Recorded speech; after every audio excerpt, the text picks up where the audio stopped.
Hello guys, this is your economics lecture with Bana Yadav, Commerce Sector. And today we will start our new chapter, Rural Development.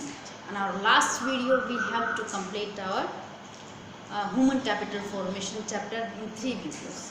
Okay? चलिए start करते हैं। Rural development, rural मतलब गांव का area, ग्रामीण area जिसको हम बोलते हैं, मतलब उसका ऑल ओवर डेवलपमेंट करना।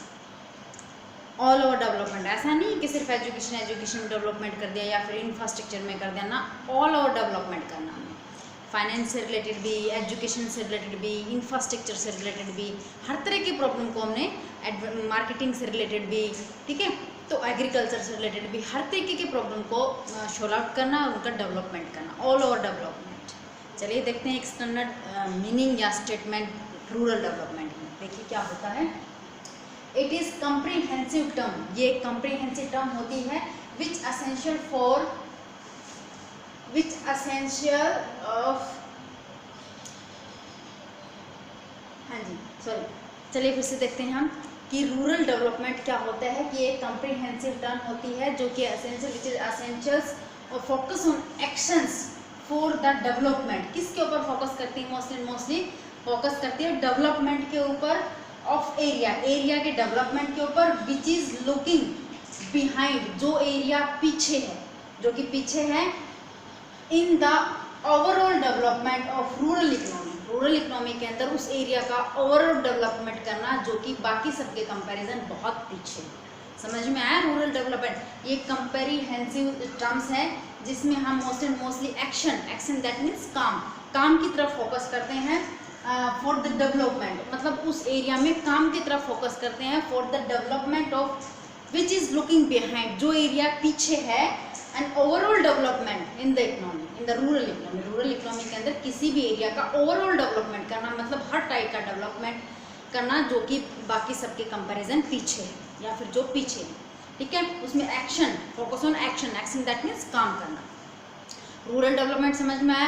हर तरीके का डेवलपमेंट, दैट मीन्स फाइनेंस वाली प्रॉब्लम भी सोल्व कराना, एडवर्टीजमेंट मार्केटिंग वाली प्रॉब्लम भी सोल्व कराना, एग्रीकल्चर में भी एग्रीकल्चर का भी डेवलपमेंट होना चाहिए, ठीक है, और इंफ्रास्ट्रक्चर डेवलपमेंट भी होना चाहिए, मतलब ओवरऑल डेवलपमेंट होना चाहिए, तब जा कर के हम उसको क्या बोल रहे हैं, रूरल डेवलपमेंट। तो मीनिंग क्लियर हो गया आपका। चलिए अब हम देखते हैं कि जो रूरल डेवलपमेंट के लिए सबसे मेन चीज़ क्या होती है, एग्रीकल्चर क्रेडिट। अगर हम बात करते हैं, क्योंकि मोस्टली जो रूरल एरिया के अंदर जो लोग होते हैं वो एग्रीकल्चर एक्टिविटीज़ में इंगेज्ड होते हैं, और जब तक एग्रीकल्चर में उनको बेटर मुनाफा नहीं मिलेगा, बेटर प्रोडक्टिविटी नहीं मिलेगी, तो उनका डेवलपमेंट कैसे होगा? रोड बना दिया, मार्केट अवेलेबल करा दे, सब कुछ करा दे, लेकिन एग्रीकल्चर क्योंकि रूरल एरिया के अंदर मोस्टली पर्सनस एग्रीकल्चर एक्टिविटीज़ के अंदर इंगेज होते हैं। अगर एग्रीकल्चर का डेवलपमेंट नहीं हुआ तो रूरल एरिया का डेवलपमेंट भी नहीं होगा। और एग्रीकल्चर डेवलपमेंट के लिए अगर हम देखते हैं तो एग्रीकल्चर क्रेडिट इट मस्ट, ठीक है। एग्रीकल्चर क्रेडिट मतलब पहले क्या था कि एग्रीकल्चर करने के लिए, खेती करने के लिए पैसे की कम ज़रूरत पड़ती थी, नेचुरल खाद वगैरह डालते थे खेतों के अंदर तो प्रोडक्टिविटी हो जाती थी, ठीक है। अब जो कि क्या है, थोड़ा टाइम चेंज हो गया है, उनको ज़्यादा प्रोडक्शन करना है, ज़्यादा प्रोडक्टिविटी करना है एग्रीकल्चर के अंदर, खेतों के अंदर, फील्ड के अंदर, तो क्या है कि उनको फाइनेंस की ज़रूरत पड़ती है, पैसे की, क्रेडिट की, उधार की ज़रूरत पड़ती है उनको। तो आज हम रूरल डेवलपमेंट के अंदर एग्रीकल्चर क्रेडिट के ऊपर फोकस करते हैं कि गांव के एरिया में उनका डेवलपमेंट करने के लिए एग्रीकल्चर, खेती में क्रेडिट जो उधार होता है वो अवेलेबल कराना, क्योंकि बिना उधार के खेती, अब कोई भी फार्मर है उसके पास कोई बाहर की इनकम नहीं है, तो स्टार्टिंग में तो क्या करना पड़ता है, हमें फील्ड के अंदर बीज बोना पड़ता है, सब कुछ करना पड़ता है, ठीक है। मतलब दैट मीन्स क्या है, स्टार्टिंग में जो फील्ड है, जो खेत है, वो एक्सपेंडिचर मांगता है। क्या मांगता है? एक्सपेंडिचर मांगता है। और वो पैसे कहाँ से आएंगे? वो पैसे हम कहाँ से अवेलेबल कराएंगे? एग्रीकल्चर क्रेडिट से, मतलब एग्रीकल्चर उधार, ठीक है। अगर किसानों को एग्रीकल्चर क्रेडिट मिल जाता है, उधार मिल जाता है, तो वे सारे काम इजीली कर सकते हैं। भाई खेतों में बीज डालना है, पानी डालना है, पानी की फैसिलिटी, ट्रैक्टर वगैरह, हार्वेस्टिंग है, ये सब कुछ, इन सब कुछ की ज़रूरत के लिए क्या होते थे, पहले प्रोडक्टिविटी कम होती थी, मेंबर्स ज़्यादा होते थे घरों में, वो अपने आप ही कर लेते थे सारा काम। लेकिन आज के टाइम में जो फसलों का काटना है, ये है, ट्रैक्टर वगैरह है, तो इन सब की ज़रूरत है उनको, ठीक है। अब उनकी ज़रूरत है तो ये ज़रूरत कैसे पूरी होंगी? एग्रीकल्चर क्रेडिट से। क्यों? क्योंकि किसानों के पास इतना पैसा है नहीं कि वो पैसा लगा पाए, तो इन सब मटेरियल की ज़रूरत के लिए उनको क्या ज़रूरत होगी, जैसे फर्टिलाइज़र्स है, ट्रैक्टर्स है, हार्वेस्टिंग है, फसलों की कटाई कढ़ाई के लिए जो भी मशीन चाहिए होती हैं वो सब है। तो उन सब के लिए क्या चाहिए उनको, एग्रीकल्चर क्रेडिट चाहिए, ठीक है। और एग्रीकल्चर क्रेडिट इज़ मस्ट, जो कि ज़रूरी है।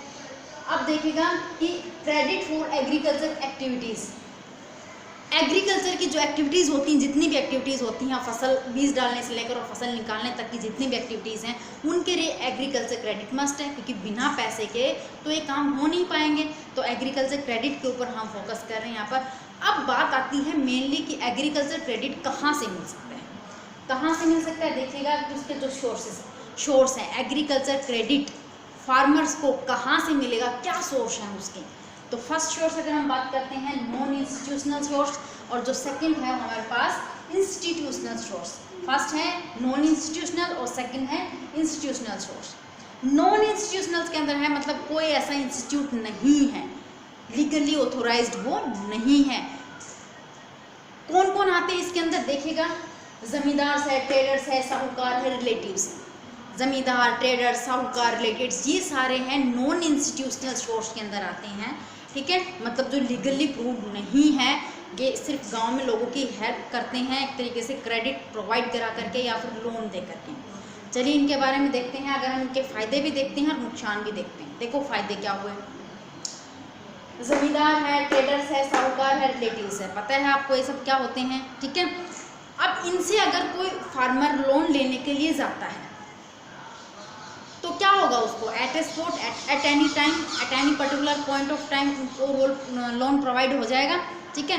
अगर किसी भी किसान को जाना है तो जाएगा, वो ज़मींदार के पास या साहूकार के पास या रिलेटिव्स के पास, उसको हैंड टू हैंड लोन मिल जाएगा ना, मतलब उसको क्रेडिट मिल जाएगा, उधार मिल जाएगा, पैसा मिल जाएगा उसको, क्योंकि उनके पास पैसा होता है, वो हैंड टू हैंड उसको पैसा दे देंगे, ठीक है। और हो भी सकता है कि वो बिना कोई सिक्योरिटी के भी लोन दे दें, उसको उधार दे दें, ठीक है। एक तो जल्दी मिल जाएगा, एक बिना किसी सिक्योरिटी के मिल जाएगा। हो भी सकता है जैसे रिलेटिव से सिक्योरिटी थोड़ा ना रखवाएंगे, हाँ, बट वो इंटरेस्ट रेट हमसे ज़्यादा लेंगे, ठीक है। उसके बारे में भी हम डिस्कस करते हैं, बट फर्स्टली हम डिस्कस करते हैं कि उसके क्या क्या बेनिफिट्स हैं।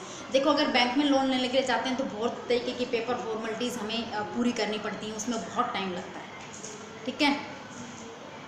कहीं पेपर दिखाओ, कहीं सिक्योरिटी रखो, कहीं पेपर फॉर्मेलिटीज़ क्लियर करो, तब जाकर के अकाउंट ओपन कराओ, तब जाकर के कहीं लोन पास हो पाता है, तब जाकर के किसानों को क्रेडिट मिल पाता है, उधार मिल पाता है। बट जो नॉन इंस्टीट्यूशनल सोर्स हैं उनमें क्या होता है, कितना टाइम वेस्ट नहीं होता है, ईजिली उनको क्रेडिट अवेलेबल हो जाता है। जैसे रिलेटिव्स के पास गए, ईजिली मिल गया उनको पैसा, ठीक है। ये तो थे फ़ायदे तो हैं, लेकिन अगर हम नुकसान की भी बात करें तो वो भी बहुत है। अगर हम लॉस की बात करें कि नॉन इंस्टीट्यूशनल सोर्स से अगर कोई फार्मर अगर क्रेडिट लेता है, उधार लेता है, तो उसके नुकसान, लॉसेस भी बहुत हैं। नुकसान अगर हम देखते हैं तो क्या होते हैं, ये क्या कहेंगे, या तो आपकी फसल निकलेगी तब उस फसल में आधा हिस्सा मेरे को दे देना, या आपकी फसल ही मेरे को दे देना, आपको इंटरेस्ट देने की ज़रूरत नहीं है, ठीक है। फसल उससे ले लेगा और बाद में बाकी अनदर ट्रेडर्स को उस हाई रेट के ऊपर सेल करेगा नहीं करेगा, और उसकी फसल जो कि उसको एक जैसे 100 रुपीज़ मिलने वाले थे तो उसको 50 रुपीज़ मिलेगा, वो मतलब 50 रुपीज़ का उस साहूकार ट्रेडर्स को फ़ायदा हो जाएगा, ठीक है। उसको एक्चुअल वैल्यू उसकी फसल का नहीं मिल पाएगा, उसकी क्रॉप का नहीं मिल पाएगा। एक तो ये नुकसान हो गया। दूसरा हो सकता है कि वो एज ए सिक्योरिटी कुछ ज़मीन के पेपर वगैरह भी रखवा लें, ठीक है। तीसरा सबसे मेन और अहम लॉस क्या होगा कि वो बहुत ज़्यादा हैवी इंटरेस्ट रेट के ऊपर उसको क्रेडिट देते हैं, ठीक है। 2% अगर दे दिया उन्होंने, मतलब 100 रुपये में 2 रुपये, ठीक है। तो इस तरीके से क्या होता है कि ये जो पैसा होता है ये बहुत ज़्यादा रेट है, मतलब वो हर मंथली के हिसाब से लगाते हैं, ना कि ईयर के हिसाब से। 2% के अगर रेट से अगर वो ले रहे हैं, पर वो मंथली ले रहे हैं, तो साल का कितना होगा, 24% की रेट है। थोड़ी सोचने वाली बात है, अगर वो 2% रेट लेते हैं 2% की रेट से, पर वो मंथली लगाते हैं, मंथली, ठीक है, साल का कितना हो गया, 24%। दैट मीन्स वो उस अमाउंट के ऊपर 24% इंटरेस्ट पे कर रहा है, जो कि बहुत बहुत बहुत ज़्यादा है।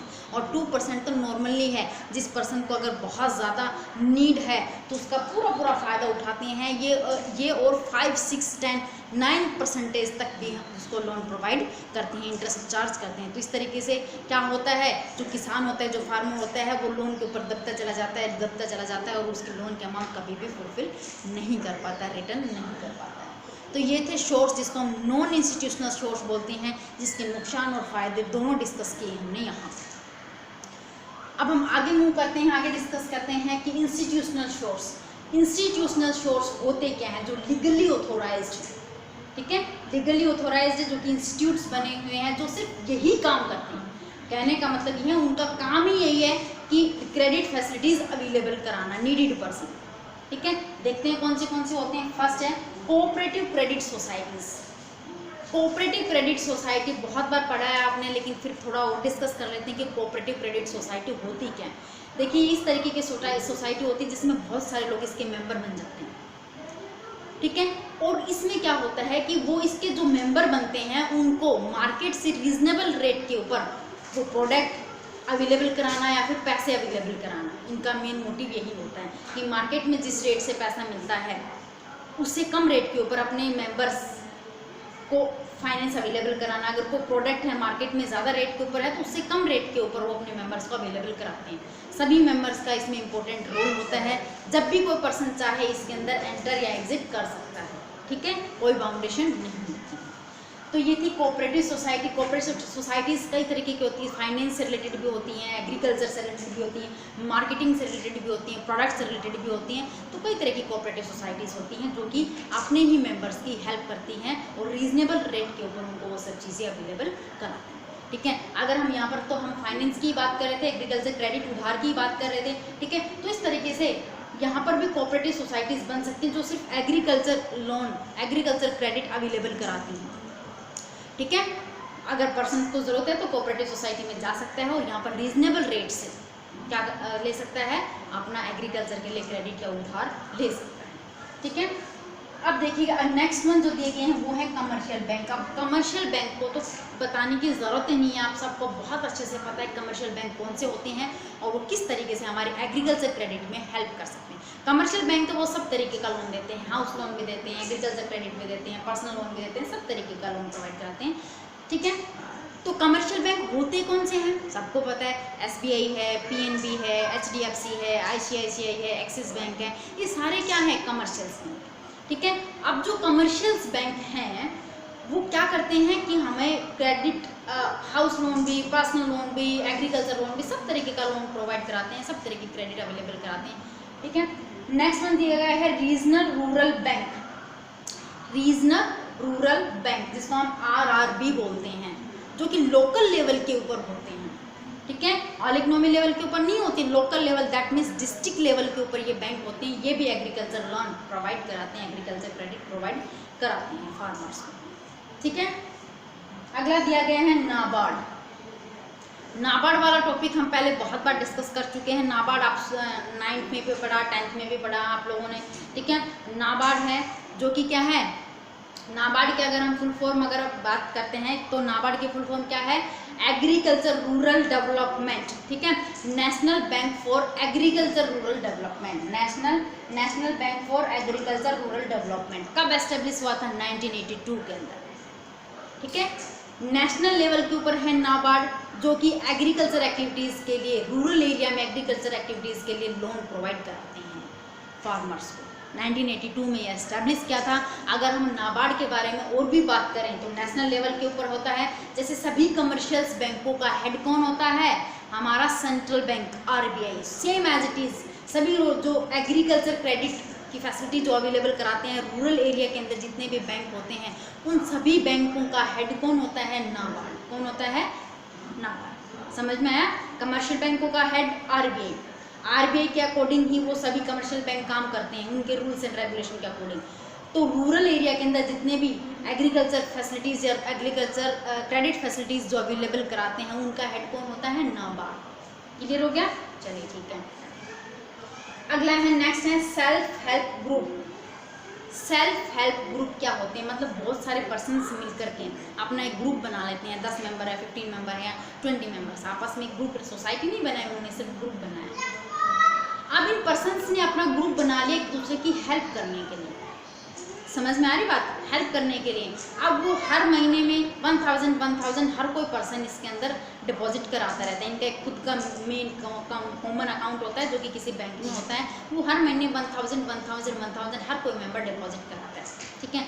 और अब देखिए अगर किसी पर्सन को ज़रूरत है तो उसको वो निकाल करके पैसा दे देते हैं, ठीक है, अब वो भी कम रेट के ऊपर, बहुत ही कम रेट के ऊपर। तो ये सेल्फ हेल्प ग्रुप होता है, इसमें उसी पर्सन को पैसा दिया जाता है जिसको हेल्प हो, जिसको नीड होती है, जिसको ज़रूरत होती है, जो इसके मेंबर होता है, ठीक है, मतलब जो इस ग्रुप के मेंबर होते हैं। तो ये थे सेल्फ हेल्प ग्रुप जो भी क्रेडिट फैसिलिटी वो भी अवेलेबल कराते हैं एग्रीकल्चर से। मतलब बहुत सारे किसान क्या हैं आपस में मिल जाते हैं और अपने एक ग्रुप बना लेते हैं, और ग्रुप बनाने के बाद में वो क्या करते हैं कि इकट्ठा जैसे बीज लेने के लिए गए, इकट्ठा अपनी फसल को निकालने के बाद उसको सेल करने के लिए गए, अगर वो इकट्ठे बीज लेने के लिए जाते हैं, ठीक है, तो अगर एक बंदा बीज लेने के लिए जाएगा, बोलेगा मेरे को तो 50 kg बीज चाहिए, ठीक है, तो जो शॉपकीपर है उसको काफ़ी रेट लगाएगा। अगर 10 बंदे मिल करके जाते हैं और ये बोलते हैं कि उनको 1000 किलो बीज चाहिए, तो वो रीजनेबल रेट ही लगाएगा। ऐसे ही एग्रीकल्चर जो आउटपुट आता है, दैट मीन्स हमारी फसल आती है, उसको भी अगर सेल करते हैं तो वो इकट्ठा मिल करके सेल करते हैं, एक इंडिविजुअल पर्सन सेल करता है तो उनको अच्छी रेट मिलता है उनके फसल, ठीक है। तो ये थे इंस्टीट्यूशनल और ये थे हमारे non institutional source of agriculture credit. आज के वीडियो में स्टूडेंट इतना ही। आज हमने क्या पढ़ा है कि रूरल डेवलपमेंट एक स्टैंडर्ड स्टेटमेंट या मीनिंग और एग्रीकल्चर क्रेडिट और उसके दोनों सोर्स। आज की वीडियो में इतना ही, कल मिलते हैं अनदर वीडियो के साथ में, तब तक के लिए थैंक यू।